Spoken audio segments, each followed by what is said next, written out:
Welcome back, Equity Warriors, and thanks for tuning in.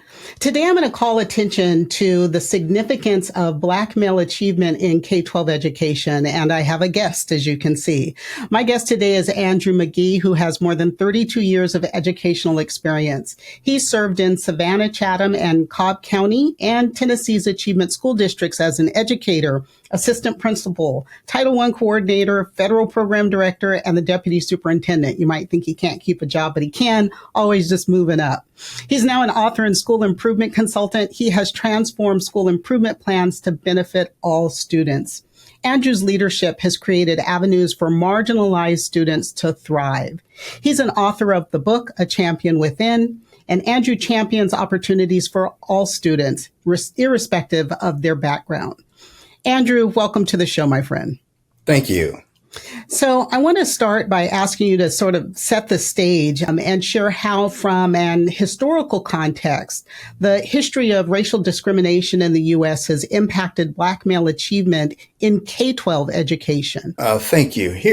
Let me set the stage for you.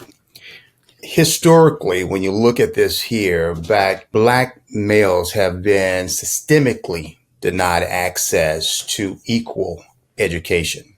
And notice I underline the word equal education.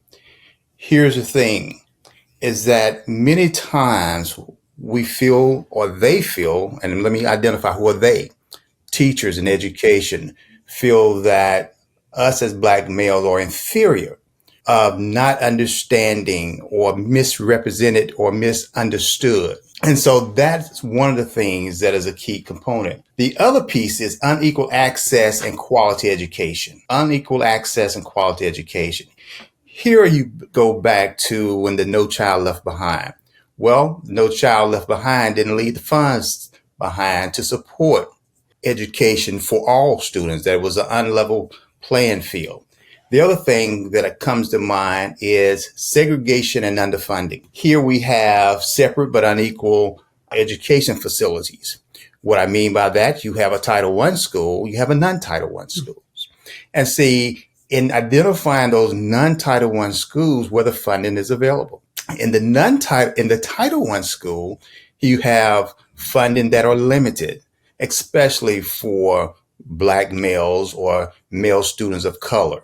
And so I have to emphasize male students of color for Title I, which are using federal dollars to provide support to hopefully increase the level playing field for Black males and male students of color. Then the other thing you have is discriminatory practices, policies and practices.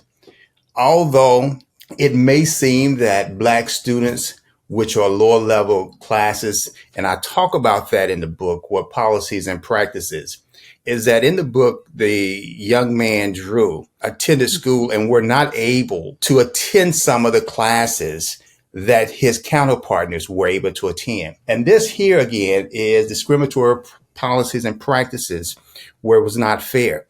He didn't have the opportunity to engage in the high level courses, the gifted courses where you don't have a lot of Black males or Black students represented in the program. And then the other thing I think about is cultural relevance. Here is that the curriculum and teaching method in the school system, and even today, does not provide the opportunity to have a level playing field for cultural relevance.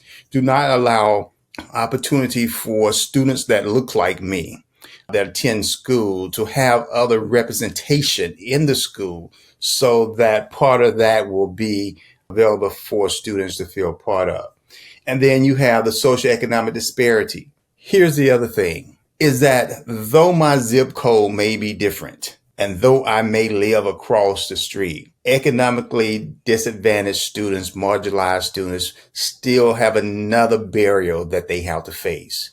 So when you look at that, then you begin to wonder, okay, here's the history of racial discrimination in the U.S., which impact male students' achievement for K-12.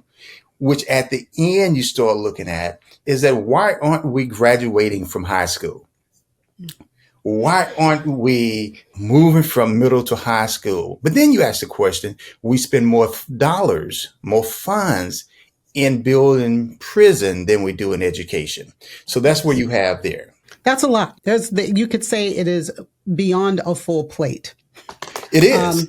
It is. So we're going to, if we had 4 hours, we could dive into all of that. I read your book, A Champion Within, and in it, you talk about role models, and you even have the readers, which, your book is targeted at young males, sort of as a workbook. And you ask them to identify 4 role models as they develop their own plan for success. Now, I have to share, my mother did her dissertation on the impact of Black male role models, or Black male vice principals as role models for Black males in secondary education, particularly. Got to get all of that together. Those dissertation titles are. And that was like 25, 30. It's been a long time since that was written. And I don't think much has changed. But share with us, please, how significant is the role of Black male educators and administrators in influencing the achievement levels? Let's leave discipline aside for right now, but in influencing the achievement levels of Black male students. Well, one of the things we have to have in our school system, and we have to do this systemically, is that first of all, we've got to understand that there is a call to have more Black role models into the schools, so that we, and when I say we, male students of color, whether it's Hispanic, whether it's Black, whether it's white, so that they will be able to see that we do exist. Yes. And so when we exist, then we begin to become acquainted with that role model. Now, here's the thing I've got to emphasize is that I'm not saying that we need to put a whole lot of role models in the school that's not doing anything. I'm simply advocating that the role models that we put into the school must have an impact on our Black males and our male students of color. I talk about it in the book where this young man, Drew, that I talk about, his entire K through 11, he only had 2 Black administrators, 1 elementary and 1 high school. And he only had 1 Black teacher in his elementary school's journey. The thing that we have to make sure that we do is advocate for empowerment. What I mean by that is that when we attract positive role models into the school system, then we begin to get these educators and administrators to advocate for policies and practice that addresses the need for us. What do I mean by that? I mean that the curriculum can be centered around critical thinking that will get us part of looking at the way we think. This is not a one-stop shop. No. This is an opportunity now to have us become part of a support system. And I talk about that in the book, that we need to have a support system. The other thing is building trust and connection. Hey, here's a commercial break. We don't always connect with our opposite color, females, white. So what I'm simply saying is that when we build that opportunity to build trust with male students of color, that begins to get a part of us where we now say, hey, we build trust, we build a support system. Now let's move to the next stage there. And so cultural relevance is very important so that Black males will have that opportunity to start at the bottom to start at the ground level, building themselves up where Black role models are part of K-12, not just high school, but elementary, middle, and high school. Yeah, it's unusual to see a man of color, one as an elementary teacher, particularly a lower elementary teacher, and kindergarten is extremely rare. In all my years, I have only met one Black man who was a kindergarten teacher, and he left the classroom, stayed in education, but was out of the classroom. And I also think to something, actually, I just wrote, I'm working on a new book and I was writing about this in one of the chapters, that when I taught high school, my Southeast Asian kids, particularly my Vietnamese kids, did not have a Vietnamese teacher, administrator, hall monitor, nothing on campus. And so they came to me and asked me to be the sponsor of the Vietnamese club. They had no one that identified with any Southeast Asian culture on this very large, comprehensive high school campus that was very diverse. So I know our children are not, especially our boys, are not seeing those models that they connect with culturally. And it's not just our Black boys that we are very much focused on, but our Latinos and our Asian children as well. They're just not seeing those. So important not just to have a body there, but someone that has an impact, someone that understands, and someone that they can connect to. You started talking about curriculum. And so there are days when I don't want to turn on the TV. I don't want to look at the briefs in my email, because there's not a day that goes by anymore that I don't see something that is attempting to erase people of color, and especially Black people, erase them from curriculum, from standards, from frameworks, and especially in two states that I'm sick and tired of calling out. So I'm not going to say their names, but the first letters are T and F. Yeah. So, yeah. So what are your thoughts on the importance of adopting or adapting curriculum to be more culturally relevant and engaging, particularly for Black male students, but also for our Latino and Asian students as well? You know, and I'm glad you didn't call out those states, but we both identify those states. Here's the thing, and I've shared with committees and in now education arena, is that if we don't begin now to build a framework that include all ethnic groups, then what you will find is that you won't have a program or a framework that will cater to all people. Now, here's the important piece about that. I believe that we should incorporate a diverse perspective. This here is to integrate a wide range of voices, authors, filmmakers, text, history. Now, I've got to pause there for a second, because in my book, I talk about Langston Hughes. Langston Hughes was the very first African-American male that I encountered. And I only encountered him in middle school, when my middle school teacher, Mrs. Clark, came to us and said, hey, here is some literature. Here is some poetry that you all need to begin to digest and become familiar with, because the world is a big place that encompasses a lot. And so it was there where I began to understand and began to read poetry of people that look like me. The other thing is we need to highlight our cultural contribution. We do more than sing, dance, and play sports.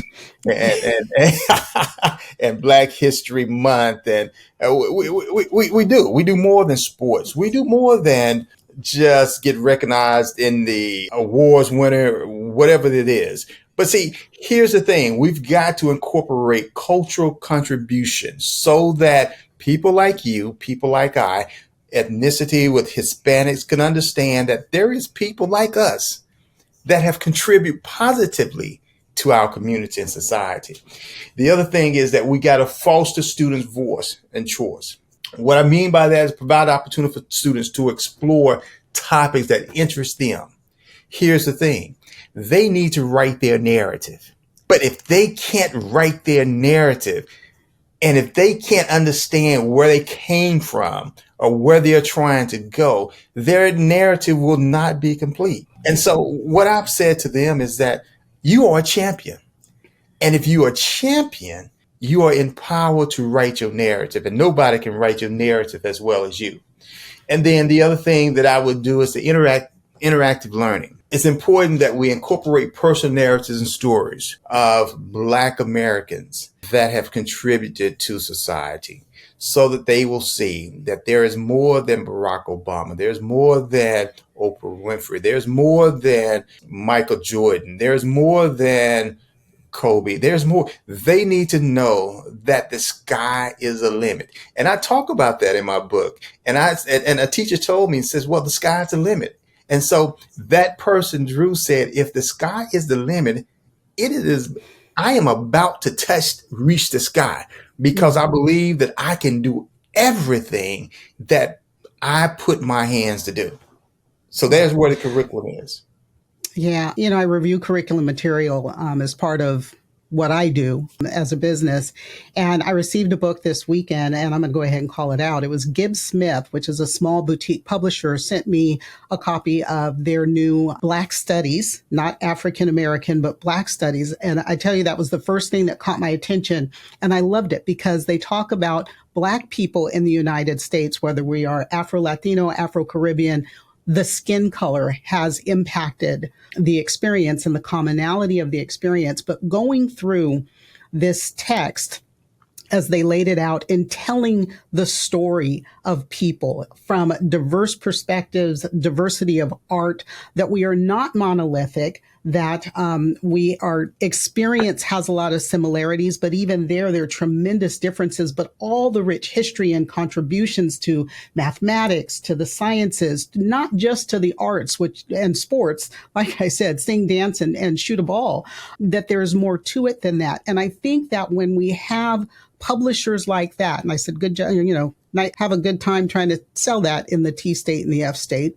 That's going to be a little bit difficult. But as more and more publishers use appropriate language and tell the full story of people of color, that is when we will have true American history or U.S. history with that diversity of perspectives and voice. And our students have some choice as to what they learn and how comprehensively they can understand this country that we live in called America. I want to stay on academics for another minute. Here in America, and I state which country because I do have listeners from around the world, and I imagine the same is true across Canada. I have worked in Canada a little bit, and Europe and Australia for my listeners from those parts of the world, that non-Hispanic white people make up the vast majority of teachers. Here in the U.S., it's roughly 80%. It's a little higher in elementary than in secondary.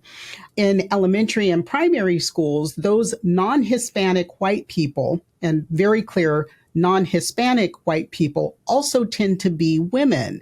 So we have Black boys who come to school and may not see a Black man or woman in an academic role for much of their formative years. And that's not to say that all white people are biased. People who know me know that that is not what I believe, but that we all do carry implicit bias. And the way that our brains work, they receive biased messages from the world that we live in. And that means that we develop and too often can perpetuate stereotypes. It happens to all of us. It happens to me, to you, to every teacher that's out there. We have to work against those messages and always look at what it is we're doing to avoid perpetuating, internalizing, and perpetuating those stereotypes. So how does that societal stereotyping or the societal stereotype of Black males affect their academic performance? Because they're hearing it. They live in this country. They see it all the time. And then what strategies? Can you give me a couple of strategies that educators and administrators can use to combat that? I can. First of all, it has a big impact on their academic performance because first they recognize that there's nobody in here that looks like me, that I need to be encouraged or empowered to do what I need to do to make it happen. In my book, I talk about a young lady that was a part of my support system. That lady did not look like me, but she understood the stereotype and she understood the dynamic of what I would be going through. And she took me under her wings. The very first strategies that I would suggest, the first strategy I would suggest would be positive reinforcement. Why? Is because, first of all, I've got to build relationship with you. And as you stated, there are more non-Black teachers in the schools, especially in elementary. When you get to middle school, the chances are going down, high school as well. And so what we do is we build a positive reinforcement. And how do we do that? I'm glad you asked. We provide positive feedback. We say to Johnny that I believe in you. And if you believe in Johnny, you're going to be a part of that support system. That's one. The other strategy I believe in is high expectation. I expect what I inspect. Is that once you build that trust in Johnny and Johnny understand that there is a expectation of what to become of Johnny, is that Johnny also has high expectation for himself as well. But what you want to do is to make sure you build on that. And then diverse role model. Here, if you are the opposite of me, if my teacher's white, what I could do as that white female teacher is begin to build a bank of role models that looks like him. And I've done this in schools that I've contracted with, is that there may be a person crossed in the middle school, if I'm teaching elementary, that during his planning time that he could come over to support this person or to be the role model, being able to have an ear so that he could speak with it. Then the other thing is active engagement. Another strategy is that all of us don't learn alike. So we've got to understand that just because I can't sit in my seat when you tell me to sit in my seat, that doesn't mean that I can't learn, that I'm not listening. It just means that I have a different learning style. And that's okay to be different. The other thing is you've got to build self-confidence. Build self-confidence with that person. Our black male students of color, whether Hispanics, non-white, doesn't matter. They need to have the understanding that they have self-worth and building self-confidence in that. I used to tell the kids all the time in school is that I want you to become not just a champion. I want you to become special. And every morning that creed we will say, I'm special, I am me, I can accomplish anything. If it's to be, it's up to me. No goal is too high. I am special, I am me. And so they took a part of, they invested in that. And so that was another strategy. And then the other strategy that I would recommend is personal learning. Yes, personal learning. We need to tailor that learning. We talk about curriculum. When you do a pre-test, post-test, you do an evaluation, you know how Johnny learned. And so you want to personalize Johnny learning so that if Johnny needs that after school tutorial, then you want to make sure Johnny get that support that he needs.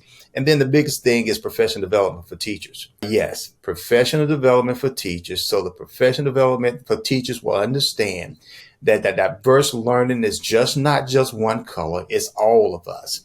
And it's just not one learning. It's not a one-stop shop. It's a learning opportunity to be a part of where you begin to learn other cultures, and then you're able to take that learning and implement it into your classroom. All right. Yes, you and I are singing the same song. And you touched on one thing, and that is how teachers see whether or not, or believe whether or not students are engaged based on their behavior. And it's something I come across quite often when I'm working with educators, and very often they will call out their boys of color or their black boys in particular about their behavior in the classroom. And I said, we don't all learn the same way.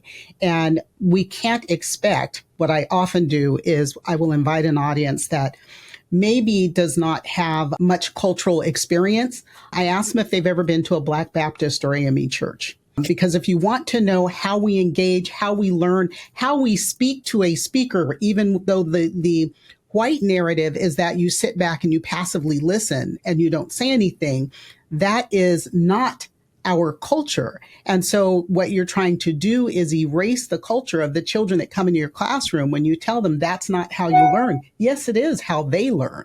It's not how you learn. So take a dip into a cultural experience and then come away with something that you have never had before. And I can tell you there are those who have taken my advice and they come back and they're like, I'm never going to a white church again. That was fun. It's like, that's not what I was trying to get you to do, but I'm glad you are recognizing that there are some differences in the way we learn and engage in the exact same or very close to the same information. I also thought of something. I had to go find it so I did not misquote as we're talking about that and the impact of sort of that societal racism and stereotyping on our boys. And it was something that Dr. Huey P. Newton said. He said that our youths are passed through schools that don't teach, then forced to search for jobs that don't exist, and finally left stranded in the street to stare at the glamorous lives advertised around them. So they are living in this world where they are seeing these are the things that mean that you've made it. These are the things that show that you have worth.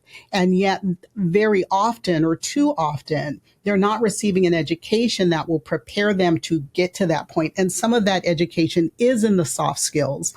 And some of that soft skills work impacts discipline. So I do want to go there to stay away from it because it's too easy to go down that rabbit hole and not come out. I have done several shows on the topic of discipline in one form or another. You know, we have disproportionality in suspensions and expulsions that cannot be denied. We have over policing in our majority of color schools, something else that can't be denied. We have Black males who disproportionately have encounters with the justice system because of behaviors that are overlooked time and time again when white boys engage in them. And some of that is because of who staffs our schools. And, you know, that's a whole other topic. But from your context, how do those disciplinary disparities affect Black males' education trajectories? And then what solutions do you see schools implementing to address that? I'm glad you asked that. And this is what I have gathered from my experience working with them. I've had the experience of working with the Department of Juvenile Justice with those students. Yeah. And so moving from traditional school system to non-traditional school system where male students of color or Black boys are locked up and an alarming rate of students just in school system. But the first thing that I see is that it has a big impact on academic disruption. What do I mean by that? Well, if you suspend me, if you expel me, even expulsion, and I understand the caveat for expulsion is that we put you into another program, but then that interrupts my academic disruption right there. And so that causes us or them to miss valuable classroom time or instruction that will put them behind in school. That's one thing. The other thing that I'm cognitive of is that the negative school climate is that we create a hostile and unwelcoming school environment for Black males, especially when students are leading disengagement or reduced motivation and lack the connection with learning. I talked a little about that in the book. If you don't engage me in the learning, if you have a hostile school experience or culture where Blacks does not feel part of the education system, then you have a negative school climate. Mm-hmm. And what you do is you put another opportunity for us to get into other things that are not positive. And then from there leads to another piece that pipe to the pipeline to jail. The other thing is that loss of instruction. I don't care how many times you give a student makeup work. It is not the same as direct instruction. Now, direct instruction in my 32 years, Dr. Berry, to me, direct instruction as a former teacher is that you in front of my class and that you get the opportunity to encompass a wide range of opportunity of learning in the classroom. And so a loss of instruction does not represent the same as makeup work. That's loss of instruction. Okay. Mm-hmm. And then the increased likelihood of dropping out. If you suspend me over and over and over and over, or if you continue to have a climate that is conducive to negativism, when you put those two together, you have no opportunity for me to be successful. And so the next thing happened is that dropout increases, juvenile detention center increases, but at the same time, you're writing a school improvement plan or consolidated plan that incorporates active learning, and your goals is to increase graduation rate and to increase parent participation, but you can't do that when you don't have anybody there. Now, let's look at some solutions for that. One of the solutions I would have is positive behavior interventions and support. We talk about that PBIS. Now, I'm not advocating the PBIS. What I am advocating is that you have a program set up where students are successful in reducing the rate of suspension, increasing the rate of graduation, increasing the rate of attendance. When boys look like me, Hispanics and so forth, feel that they are welcome, that they feel part of the program, that they feel that what they say is being heard, that changes the dynamic of things. And then here's the other thing, mentoring and support program. I talked about earlier is that when we talked about No Child Left Behind, the funds weren't left behind.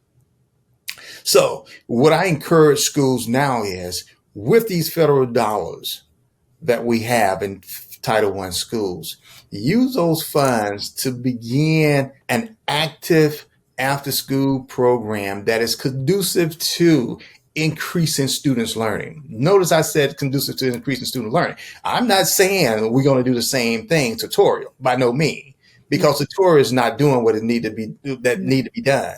And so then also develop a mentoring program.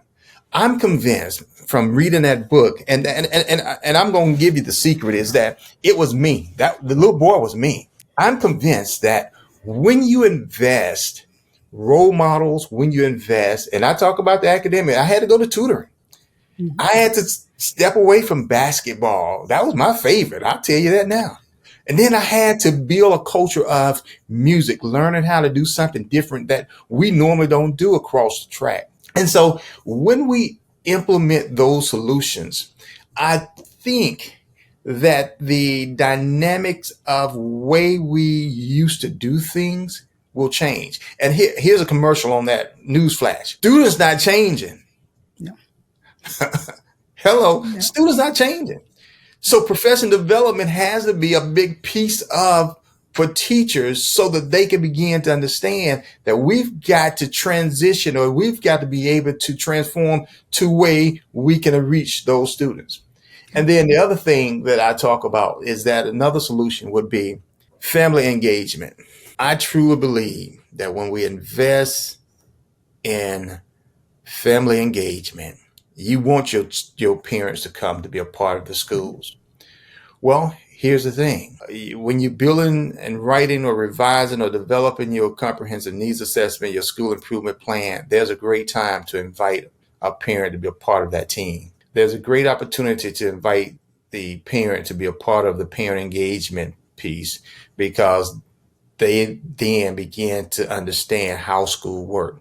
And then that parent engagement piece is starting to do conferencing. We've got to change the way we do conferencing, because you can't get me into a school and you're going to sit behind your desk or sit in your classroom and tell me that you value my child. We've got to redo the way we do things, because students are changing. And so those are the solutions there that I would have. But here's the other thing. Addressing these disparities requires approach that involves a collaboration. We've got to collaborate with our stakeholders. We've got to talk with our administrators, our teachers. We've got to talk to our family, our community. The goal is to provide support. And then in providing support, we've got to have a system in place that include all learners, so that they all have an opportunity to be successful. Because at the end of the day, as I would, and I did that as a director of federal program for the Department of Juvenile Justice, I said, I can't have these students leaving us the same way they came in here. And so I had the autonomy to work with the funds, distribute funds through curriculum, through after school, through programs that best fit them. And for those that may not have a visual of getting a high school diploma, you can get a certificate.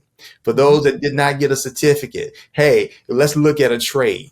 I was willing to put the funds where the needs were. And that's what one of the solutions, or several solutions, that I would suggest. I want to add one thing to your parents. Parent engagement is huge. It's crucial, but we also have to understand as educators, again, we can go to that culture piece, that not every culture believes that they should be involved in the schools. I sort of make it, if we think about medicine, we take our children to the doctor and we trust that the doctor is the professional. We don't typically go in there and say, Here's what's wrong with my child. Now prescribe the drug I tell you to prescribe. We respect their profession. And because of that, there's a little bit of a hands-off approach to their practice. Many cultures believe that the teacher or an educator is a much respected and revered position. They're a professional. And so they don't feel that it's appropriate for the parent to go to the school at all. That's one. Mm-hmm. The other is to recognize, I would say, respect, affirm, and value the fact that some of our parents are working multiple jobs or they're working shifts. They cannot come to the school when it's convenient for the school to have them.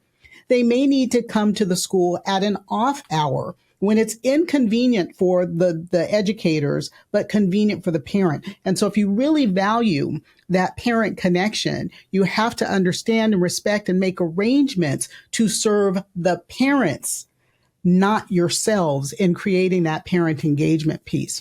That's just always a big thing with me because I was that parent that was on the school site council. I was on the superintendent's advisory committee. I was on the PTA. I was there and understanding because other parents would tell me, here are my challenges, how important it is for us to really listen to the parents in our communities and make our plans and our schools welcoming to them, not our convenience, but theirs. Anyhow, I digress.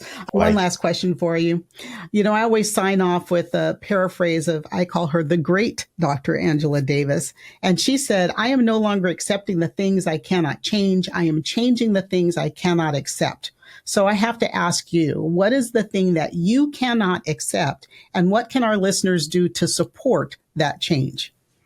I can no longer accept Black males not having a vision. I can't. And so that is what we're beginning to change, because I truly believe if you give them a vision, they will prosper. If you give them a vision, they will prosper. We've got to be the voice for the voiceless, and that are them. They need us to be the voice for them. We need to advocate for policy change. If you are a board member or you running for a board member position, or if you are a stakeholder in the community, we've got to advocate a change. Because here's the thing, and that's why I said champions, because when you feel that you're a champion, you feel empowered. Because what I don't want is less money going to education and more money going to prison and jail. I can't accept that.